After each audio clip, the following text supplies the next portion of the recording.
आज का जो दिल्ली उच्च न्यायालय का फैसला है श्री अरविंद केजरीवाल के जमानत से मुतल्लिक, वह वाकई एक बहुत बड़ा झटका है अरविंद केजरीवाल जी के लिए और आम आदमी पार्टी की सरकार के लिए। आज का फैसला माननीय उच्च न्यायालय, दिल्ली उच्च न्यायालय का एक बात बहुत स्पष्ट कर दिया है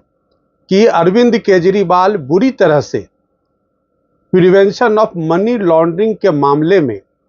वो फंस गए हैं और उनके खिलाफ जो हाई कोर्ट का जो फैसला आज का है उसमें यह स्पष्ट किया गया है कि उनके खिलाफ ईडी ने प्रचुर मात्रा में सबूत इकट्ठे किए हैं। यहाँ तक कि अप्रूवर का स्टेटमेंट उनके खिलाफ है। गोवा में किस तरह से रुपया आम आदमी पार्टी और अरविंद केजरीवाल के निर्देश पे पहुंचाया गया, ये तमाम सबूत ईडी के इन्वेस्टिगेशन के दरमियान ईडी के कब्जे में आ गया है।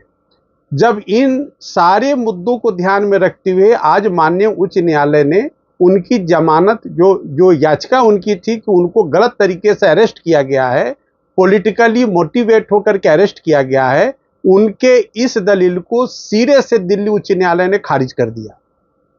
तो यह एक बहुत ही गंभीर मुद्दा है जो माननीय उच्च न्यायालय ने कहा कि आपका जो दलील है कि यह पॉलिटिकली मोटिवेटेड अरेस्ट है, यह सरासर गलत है। बल्कि आप देखेंगे कुछ जजमेंट में यह भी कहा गया है कि कोर्ट कॉन्स्टिट्यूशनल मोरालिटी से गवर्न होता है, न कि पॉलिटिकल मोरालिटी से। तो कोर्ट ने बहुत ही सीरियस मैसेज अरविंद केजरीवाल जी को दिया है, उनकी सरकार को दिया है कि आप एक तरफ तो भ्रष्टाचार में अपाद डूबे हुए जिसके सबूत निकल के बाहर आ रहे हैं और आप दूसरी तरफ पॉलिटिकली इस सारे मामले को पॉलिटिकल कलर देना चाहते हैं जो कॉन्स्टिट्यूशनल मोरालिटी के खिलाफ है। तो बहुत स्पष्ट मैसेज आज माननीय उच्च न्यायालय ने अरविंद केजरीवाल को दिया है। अब अरविंद केजरीवाल जी को पॉलिटिकल खेल खेलना बंद कर देना चाहिए, बल्कि उनको कानूनी प्रक्रिया का सामना एक गुड सिटीजन के नाते और एक संवैधानिक पद पर बैठे हुए मुख्यमंत्री के नाते उनको कानून के साथ खिलवाड़ नहीं बल्कि कानून के साथ कोऑपरेट करना चाहिए, जो अब तक वो नहीं कर रहे हैं। जो दूसरी बात जो आज माननीय उच्च न्यायालय ने कहा कि ईडी ने प्रचुर मात्रा में आपके खिलाफ एविडेंस लाए हैं, इसका मतलब यह हुआ कि निकट भविष्य में अरविंद केजरीवाल को जमानत मिलना, अब इसको नामुमकिन तो नहीं कह सकते लेकिन काफी मुश्किल है। मुझे ऐसा लगता है कि दिल्ली उच्च न्यायालय के आदेश पर अगर ये सुप्रीम कोर्ट जाते हैं, सुप्रीम कोर्ट का रुख क्या होगा वो तो भविष्य की गोद में है। लेकिन आज अगर आप देखें तो ईडी के केस में काफी मेरिट है अरविंद केजरीवाल जी के खिलाफ। एक बात मैं और बताना चाहता हूं कि यह मामला है क्या, मामला है दिल्ली की एक्साइज एंड लिकर पॉलिसी से रिलेटेड। उनका यह भी दलील था हाई कोर्ट में कि साहब इनका इन्वॉल्वमेंट नहीं है, लेकिन प्रश्न उठता है कि जब भी कोई सरकार पॉलिसी बनाती है तो वो पॉलिसी पब्लिश होने से पहले वह कैबिनेट डिसीजन के लिए जाता है और कैबिनेट डिसीजन के लिए जब जाता है तो कैबिनेट में सारी बातों पहलुओं पर चर्चा होने के बाद उसको कैबिनेट का अप्रूवल मिलता है।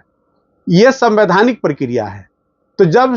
मुख्यमंत्री हैं, मुख्यमंत्री के नाते कैबिनेट मीटिंग हुई होगी और कैबिनेट मीटिंग के बाद जो अमेंडमेंट्स, जो पॉलिसी बनाएगी, अमेंडमेंट जो लाए गए और उन अमेंडमेंट्स के आधार पर फिर ये नया जो लाइसेंस या जो भी पॉलिसी है उसको लाया गया पब्लिक डोमेन में, उससे श्री अरविंद केजरीवाल कैसे बच सकते हैं। तो ईडी का जो कंप्लेंट है वो वहीं से शुरू होता है कि पद का दुरुपयोग करते हुए, सरकार का दुरुपयोग करते हुए अपने पॉलिटिकल पार्टी और अपने हित में, अपने स्वार्थ में वो ये पॉलिसी ला करके और भ्रष्टाचार को बढ़ावा दिया और उस भ्रष्टाचार के माध्यम से इन्होंने धन कमाने का काम किया। ये एलिगेशन है। जब इस एलिगेशन पर इन्वेस्टिगेशन जब चला तो काफी मटेरियल ईडी को मिलने लग गए और उस मटेरियल के आधार पर जो उप मुख्यमंत्री थे उनकी पहले गिरफ्तारी हुई, इनके कई अफसरान की गिरफ्तारी और भी कई इनके जो पॉलिटिकल लीडर्स थे उनकी हुई और अंततोगत्वा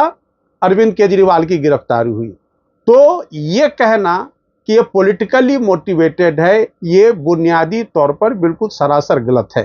खासकर जब आज ईडी के कब्जे में बहुत सारे सबूत इनके खिलाफ है। देखिए, जो prevention of money laundering act के प्रावधान हैं, उस प्रावधान को अगर आप देखेंगे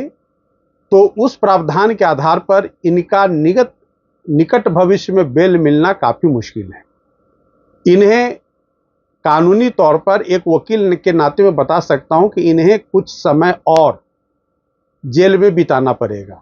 खासकर तब तक जब तक कि इन्वेस्टिगेशन ईडी के द्वारा जारी है। जब तक चार्जशीट फाइल नहीं हो जाता है तब तक मुझे लगता है, और पीएमएलए कानून के जो प्रोविजंस हैं उनको देखने के बाद लगता है कि निकट भविष्य में इनका बेल पे बाहर आना बहुत मुश्किल है।